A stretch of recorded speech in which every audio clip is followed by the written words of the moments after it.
এই মুহূর্তে অস্ট্রেলিয়ার ম্যাকাইয়ে আছেন সহকর্মী তারেক হাসান শিমুল। সর্বশেষ খবর জানতে সরাসরি যুক্ত হব তার সাথে।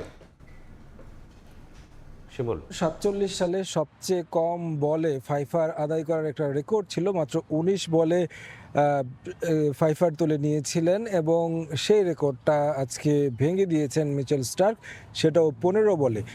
4 বল হাতে রেখেই তিনি আসলে ফাইফার অর্জন করেছেন, অন্যরকম একটা রেকর্ড অর্জন করেছেন। বাংলাদেশের ব্যাটসম্যানদের কাছ থেকে যেটা শুরু থেকে প্রত্যাশা ছিল, ডারউইনে দুর্দান্ত পারফরমেন্স দেখিয়েছেন, 426 রান করেছেন প্রথম ইনিংসে। সেই দলটার কাছে এই ম্যাকাইতে যেহেতু উইকেটটা কিংবা কন্ডিশনটা অনেকটা সিমিলার ছিল, কিছুটা ঠান্ডা থাকলেও মোটামুটি ভালো একটা পরিবেশ ছিল এখানে খেলার মতো।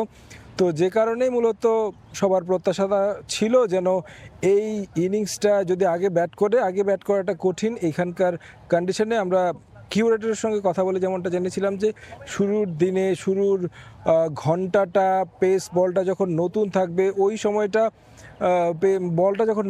সময়টা ট্যাকেল করাটা খুব কঠিন হয়, এবং কি আমরা দেখেছি আসলে মিচেল স্টার্কের বলগুলো আসলে কিভাবে আসছিল ব্যাটসম্যানদের দিকে। যদিও কিছু উইকেট আমরা দেখেছি যে আমরা বলের বাহিরের বল যে আসলে উইকেট দিয়েছেন খেলতে গিয়ে। আরও এক উইকেটের পতন হয়েছে মেহেদী মিরাজ, যিনি সবশেষ স্বীকৃত ব্যাটসম্যান ছিলেন, যিনি ডারউইনে একটা প্রস্তুতি ম্যাচে সেঞ্চুরি করেছিলেন, অলরাউন্ড নৈপুণ্য দেখিয়েছিলেন, 50 পেয়েছিলেন, বল হাতেও উইকেট পেয়েছিলেন। তিনি কিন্তু সবশেষ আউট হয়ে গেলেন।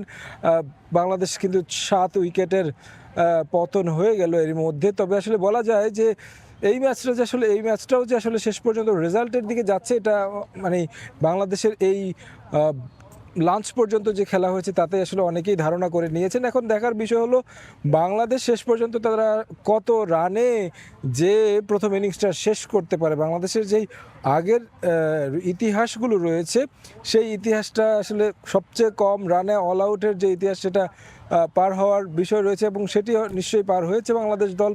তবে টেস্ট ইতিহাসের যদি পরিসংখ্যানটা দেখি, সেই জায়গায় টপ 10-এর মধ্যে যেন বাংলাদেশ না থাকে সেটাই এখন প্রত্যাশা থাকবে। তো আমার কাছে মাকাই টেস্টের এই ছিল সবশেষ খবর।